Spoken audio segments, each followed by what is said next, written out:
গাউসে পাক আব্দুল কাদের জিলানী রাহমাতুল্লাহ ঘরে শীতের জোর ঘরে প্রবেশ করলেন।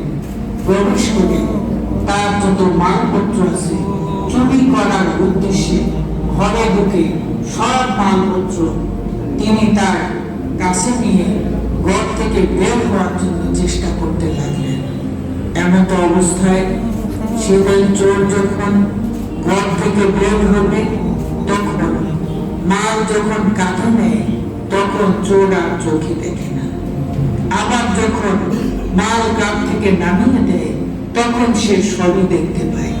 এখন চোর তো সে তো চোরের উদ্দেশ্যে এসেছে, তখন সে তার সব মালপত্র তার কাঁধে নিয়ে বের হতে বারবার চেষ্টা করতে লাগলো।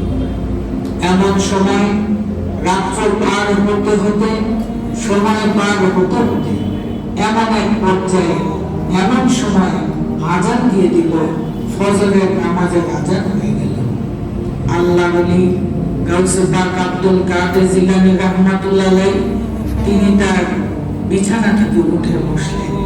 যখন গাউসে পাক উঠে বসলেন এটা দেখে চোর ভাবলো এখন যদি বের হতে যাই তাহলে তো আমি ধরা পড়ে যাব। তখন সে বের না হয়ে সে পুনরায় খাটের নিচে অবস্থান করলেন, পালিয়ে গেলেন। গাউসে পাক আব্দুল কাদের জিলানী রাহমাতুল্লাহ আলাইহি তিনি ঘর থেকে বের হয়ে ওযুখানায় গেলেন, ওযু করতে লাগলেন। ওযু করে নামাজ আদায় করলেন। নামাজ আদায় শেষ করে তিনি পুনরায় ঘরে আসার পূর্বে তিনি যে বসে গাছতলায় বসে মেসওয়াক করছেন, এমন সময় তিনি তার সাথে খাদেম এসে তার সাথে দাঁড়িয়ে আছে। হঠাৎ করে তার সামনে রুহানিতে খিজির আলাইহিস সালাম এসে উপস্থিত হলেন। উপস্থিত হয়ে বললেন, হে আল্লাহর ওলি, অমুক এলাকায় একজন পুতুল এই মুহূর্তে ইন্তেকাল করেছে, আপনি দয়া করে একজন পুতুলের ব্যবস্থা করেন। আল্লাহ ওলি গাউসে পাক আব্দুল কাদের জিলানী রাহমাতুল্লাহ আলাইহি তিনি তার খাদেমকে বললেন, বাবা তুমি যাও, ঘরে যে দেখো আমার খাটের নিচে একজন লোক অবস্থান করছে, তাকে এখানে নিয়ে আসো, ওযু করিয়ে নিয়ে আসো। একথা বলার পর খাদেম ছুটে গেলেন ঘরের মধ্যে। খাদেম তো বুঝতে পারছে না কি ঘটনা, খাটের নিচে কে অবস্থান করছে।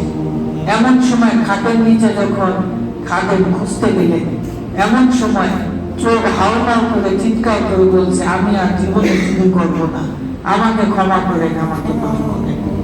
তখন সেই খাদেম বললেন, বাবা তুমি খাট থেকে বের হও, খাটের নিচ থেকে বের হও, তোমাকে গাউসে পাক দেখেছেন, তোমার আগুন লেগেছে, তুমি সৌভাগ্যবান, তুমি ওযু করে তার কাছে চলো।